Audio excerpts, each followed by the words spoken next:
Hello everyone, ફરીથી આજે આપણે HRMના લેક્ચરમાં મળીએ છીએ. ત્યારે આપણો નવો ક્વેશ્ચન છે માનવ સંસાધન સંચાલનનું કાર્યક્ષેત્ર. માનવ સંસાધન સંચાલનનું કાર્યક્ષેત્ર છે જે મોસ્ટ ઇમ્પોર્ટન્ટ ક્વેશ્ચન છે. તમારી યુનિવર્સિટીની એક્ઝામમાં પૂછાવા લાયક ક્વેશ્ચન છે. તો જોઈએ હવે આપણે ક્વેશ્ચન. એકમના જે કોઈ કાર્યો કે વ્યવસ્થાઓમાં કર્મચારીઓ જોડાય તે દરેક જગ્યાએ માનવ સંસાધન સંચાલનની કામગીરી વ્યાપેલી જોવા મળે છે. માનવ સંસાધન સંચાલનની આધુનિક કામગીરીના સંદર્ભમાં સંચાલકીય કાર્યો, વહીવટીય કાર્યો, વિકાસ કાર્યો અને ઔદ્યોગિક સંબંધોના કાર્યોનો સમાવેશ થાય છે. તદુપરાંત માનવ સંસાધન સંચાલનની કામગીરીમાં મૂલ્યાંકન માટે માનવ સંસાધન હિસાબ અને ઓડિટ કામગીરીનો પણ સમાવેશ થાય છે. તેથી તેમાં કર્મચારી મેળવવા, જાળવવા, વિકસાવવા અને ઉત્પાદકતા, ગુણવત્તા, કાર્યદક્ષતા પ્રાપ્ત કરી હેતુ સિદ્ધ કરવા માટેના કાર્યોનો સમાવેશ થાય છે. વિશાળ અર્થમાં માનવ સંસાધન સંચાલનના કાર્યોને 6 મુદ્દામાં સમાવેશ કરવામાં આવે છે, જેની વિસ્તૃત ચર્ચા નીચે પ્રમાણે છે. માનવ સંસાધન સંચાલન છે તો કોઈપણ કંપનીની અંદર માનવ સંસાધન સંચાલનનું કાર્યક્ષેત્ર શું હોય છે કે કંપનીમાં કાર્ય કરતા જે કોઈ પણ કર્મચારીઓ હોય તો એ જે કર્મચારીઓ છે એ કર્મચારીઓનો ઉપયોગ કેવી રીતે કરવો કે જેના લીધે કર્મચારીઓને કોઈ પણ રીતની ગેરરીતિ છે એ આચરવામાં ન આવે, અથવા તો જે કોઈ પણ કર્મચારી છે એને ક્યારેય પણ અન્યાય ન થાય. આ બધી વસ્તુનો સમાવેશ છે જે માનવ સંસાધન સંચાલનના કાર્યક્ષેત્રની અંદર કરવામાં આવે છે. તો એમાં પહેલો પોઈન્ટ છે રોજગારલક્ષી કાર્યો. વ્યવસ્થા તંત્રના માળખા અંતર્ગત વિવિધ વિભાગો અને સપાટીઓ વચ્ચે વહેંચાયેલા કાર્યો અનુસાર નિર્ધારિત સ્થાનોએ અને તેમની વ્યક્તિલક્ષી જરૂરિયાતો ધ્યાનમાં લઈ માનવ સંસાધનની ભરતી, પસંદગી અને નિમણૂક કરવાનું પ્રાથમિક કાર્ય છે. એકમ સાથે જોડાયેલ કાર્યક્ષમ કર્મચારીઓને બઢતી, બદલી દ્વારા અનુભવ અને વિકાસ કાર્યો પણ રોજગારલક્ષી કાર્યો અંતર્ગત સમાવવામાં આવે છે. કર્મચારી યોગ્યતાના ધોરણોએ પાર ન ઉતરે કે શિસ્તભંગની સમસ્યા ઊભી થાય ત્યારે અપકર્ષ અને છૂટા કરવાના કાર્યોનો પણ તેમાં સમાવેશ થાય છે. અને કર્મચારીની વિવિધ સ્થાનોની કામગીરીના અહેવાલોની જાળવણી કરી કારકિર્દી રેકોર્ડ પણ તૈયાર કરવાનું કાર્ય સંબંધિત બને છે. આ વિભાગ અંતર્ગત કર્મચારીના રોજગાર સાથે સંબંધ ધરાવતા કાર્યો સમાવાય છે. રોજગારલક્ષી કાર્યો કોને કહેવાય? રોજગાર શું છે એ શબ્દથી આપણે બધા વાકેફ છીએ. રોજગાર કોને કહેવાય કે જે કોઈ પણ વ્યક્તિ આખા દિવસના અમુક કલાકો દરમિયાન જે કોઈ પણ કાર્ય કરે એ કાર્યના વળતર રૂપે એને અમુક નાણાં કે પગાર સ્વરૂપે જે ચૂકવણી કરવામાં આવે એને રોજગારલક્ષી કાર્યો કહેવાય. તો રોજગારલક્ષી કાર્યોની અંદર કઈ વસ્તુનો સમાવેશ થાય કે કોઈ પણ કર્મચારી છે એ કર્મચારીની ભરતી કરવી, એની પસંદગી કરવી અને નિમણૂક કરવી. ભરતી, પસંદગી અને નિમણૂક આ ત્રણેય પ્રોસેસ શું છે? ભરતી કોને કહેવાય કે ફોર એન એક્ઝામ્પલ કે કોઈ કંપનીની અંદર રિક્રુટમેન્ટ બહાર પડેલી છે કે જેની અંદર એ લોકોને 3 કર્મચારીઓ લેવાના છે. તો 3 કર્મચારીઓ માટેની જે કંઈ પણ એડવર્ટાઇઝમેન્ટ એ લોકો બહાર પાડશે અને એના દ્વારા જેટલા રિઝ્યુમ છે એ કલેક્ટ કરશે એ ભરતી થઈ. ત્યાર પછી શું કીધેલું છે? ભરતી પછી પસંદગી. પસંદગી કોને કહેવાય કે આવેલા રિઝ્યુમની સંખ્યા 10 છે તો એ 10માંથી કેટલા એવા કર્મચારીઓ છે કે જે પોસ્ટ માટે સ્યુટેબલ છે એ પસંદગી થઈ. અને નિમણૂક તો જેટલા લોકોની પસંદગી કરવામાં આવેલી હોય એમાંથી ફાઇનલ જેટલી જગ્યા હોય એટલા જ કર્મચારીઓને ભરવામાં આવે, એને નિમણૂક કહેવામાં આવે છે. તો આ બધી વસ્તુનો સમાવેશ રોજગારલક્ષી કાર્યોની અંદર કરવામાં આવે છે. એના સિવાય પણ જે કર્મચારીઓ જૂના છે કે જે કંપનીમાં ઓલરેડી કાર્ય કરે છે તો એ કર્મચારીઓનો વિકાસ કેવી રીતે કરવો, એ કર્મચારીઓનો અનુભવ કેવી રીતે વધારવો, એના માટેની ટ્રેનિંગ છે એ આપવામાં આવે.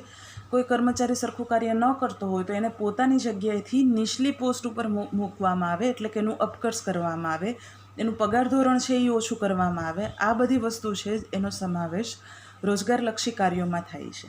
એના પછીનો સેકન્ડ પોઈન્ટ જોઈએ, શિક્ષણ અને તાલીમ કાર્ય. માનવ સંસાધન સંચાલનના આ કાર્યમાં કર્મચારીઓના શિક્ષણ અને તાલીમ વિષયક કાર્યોનો સમાવેશ થાય છે, જેમાં કર્મચારીને પ્રાથમિક તાલીમ, સુધારણા તાલીમ, રિફ્રેશમેન્ટ તાલીમ, વિકાસ તાલીમમાં સમયાંતરે જોડવામાં આવે છે. અહીંયા કીધેલું છે કે પ્રાથમિક તાલીમ કોને કહેવાય કે જેની અંદર કોઈ પણ વસ્તુ માટેનું બેઝિક નોલેજ છે એ આપવામાં આવે અને એના માટેની ટ્રેનિંગ આપવામાં આવે, એને પ્રાથમિક તાલીમ કહેવાય. સુધારણા તાલીમ કોને કહેવાય કે કોઈ પણ કર્મચારી છે એને પર્ટિક્યુલર કોઈ વસ્તુ માટે એને સુધારવાની જરૂર છે તો એના લગતી તાલીમ એને આપવામાં આવે, એને સુધારણાલક્ષી તાલીમ કહેવાય. રિફ્રેશમેન્ટ તાલીમ કોને કહેવાય કે કોઈ પણ કર્મચારી છે એને ટ્રેનિંગ આપવામાં આવતી હોય તો એ ટ્રેનિંગ દ્વારા કર્મચારીનું માઇન્ડ છે એ ફ્રેશ થઈ શકે અને એ વધારે કાર્ય છે કરી શકે, એને રિફ્રેશમેન્ટ તાલીમ કહેવાય. તો આ બધી તાલીમની અંદર સમયાંતરે જોડવામાં આવે છે. કર્મચારીને ઉત્પાદન કાર્યપાલક કારકુની નિરીક્ષણ અને સંચાલનની વિકાસ અને સંશોધનની તાલીમ પણ અપાય છે. તાલીમબદ્ધ શિક્ષિત અને અનુભવી કર્મચારીઓ સંચાલનની અસ્કયામત બને છે. કેવા કર્મચારીઓ કંપની માટે મિલકત સમાન હોય છે? તો જે કર્મચારીઓ તાલીમ પામેલા હોય, શિક્ષિત હોય અને અનુભવી હોય, આવા જે કર્મચારીઓ હોય એ કંપની માટેની એક અમૂલ્ય મિલકત છે. માનવ સંસાધન વિકાસ માટે, ગુણવત્તાની સુધારણા માટે, ઉત્પાદકતા વધારવા માટે શિક્ષણ અને તાલીમના કાર્યો અગત્યના રહે છે.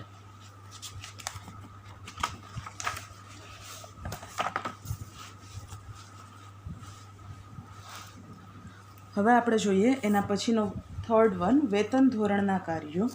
માનવ સંસાધન સંચાલન સંતુષ્ટ અને સંતોષકારક કર્મચારી જૂથો મેળવવા અને જાળવવા સાથે સંબંધિત છે. ત્યારે કર્મચારીને સંતોષ આપતું અગત્યનું પરિબળ વેતન રહે છે. વ્યાજબી વેતનના ધોરણો નક્કી કરવા અને સ્થાપિત કરવાનું કાર્ય માનવ સંસાધનનું છે.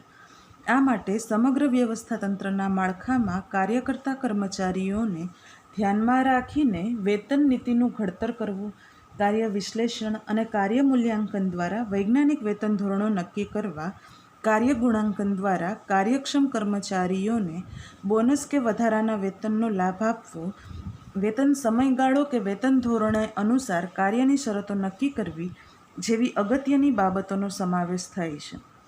વેતન ધોરણના કાર્યો. કંપનીમાં કાર્ય કરતા તમામ કર્મચારીઓનો વેતન, એનો સેલેરી સ્કેલ છે એ અલગ અલગ હોય છે.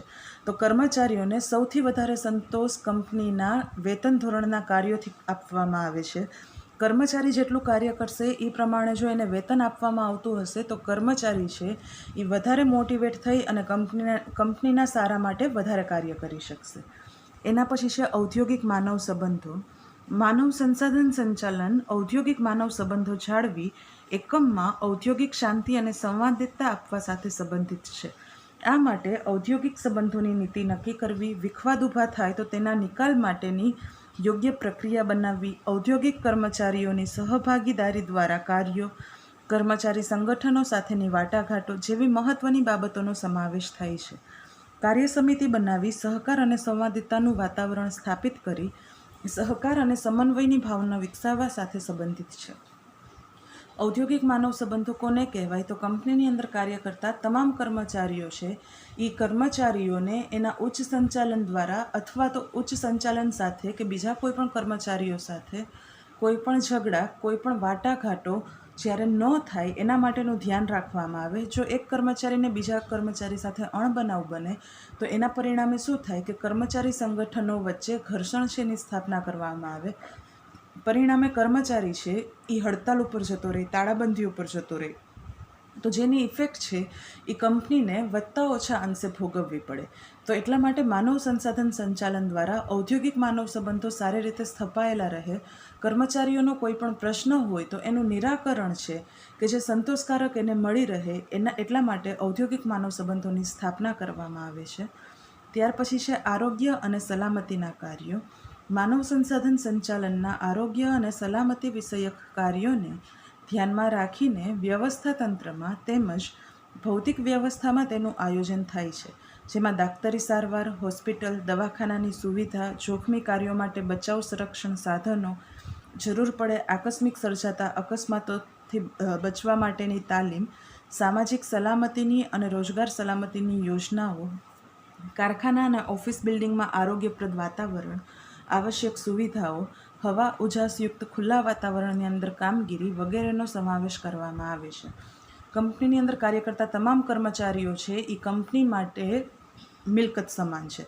તો કંપનીમાં કાર્ય કરતા કર્મચારીઓનું આરોગ્ય છે એ વધારે સારી રીતે જળવાઈ રહે, કર્મચારીની સલામતી પૂરી રીતે જળવાઈ રહે, એના માટેની ફેસિલિટી છે જે કંપનીના કેમ્પસની અંદર જ ક્રિએટ કરવામાં આવે.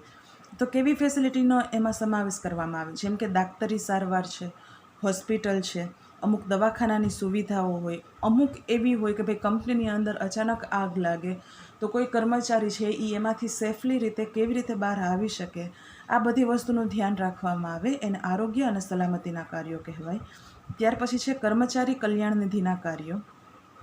કર્મચારી કલ્યાણ નિધિના કાર્યો જેમાં સામાજિક સવલતો, મનોરંજન કાર્યક્રમો, કામદાર વીમા યોજનાઓ, શિક્ષણ, શિષ્યવૃત્તિ, પેન્શન, કેન્ટીનની સુવિધા જેવા કાર્યોનો સમાવેશ થાય છે. કર્મચારી કલ્યાણ નિધિના કાર્યો સામાજિક જવાબદારીના ભાગ તરીકે અને જૂથ સંતોષ ઊભો કરવા માટે પણ કરવામાં આવે છે. વિશાળ એકમો સ્કૂલ કોલેજ ખોલીને શિક્ષણની સુવિધા પૂરી પાડે છે. રમતગમતના સાધનો, મેદાનો, ઓડિટોરિયમ, ક્લબ વગેરે સુવિધા પણ ઘણા એકમો પોતાની રહેણાંક કોલોનીમાં પૂરી પાડે છે. કર્મચારી કલ્યાણ નિધિના કાર્યો કર્મચારીના કલ્યાણ માટેના જે કાર્યો કરવામાં આવે તો એની અંદર એને સામાજિક સવલતો આપવામાં આવે. એના સિવાય કર્મચારી માટે મનોરંજન કાર્યક્રમો ગોઠવવામાં આવે. કર્મચારી છે એના ઇન્સ્યોરન્સની યોજના કરવામાં આવે. કર્મચારીને અમુક ટ્રેનિંગ આપવા માટે કોઈ પણ કંપની છે એ એની પોતાની શિક્ષણ સંસ્થાઓ ખોલી અને એના કર્મચારીઓને શિક્ષણ આપે. આ બધી વસ્તુનો સમાવેશ છે જે કર્મચારી કલ્યાણ નિધિના કાર્યોની અંદર કરવામાં આવે છે.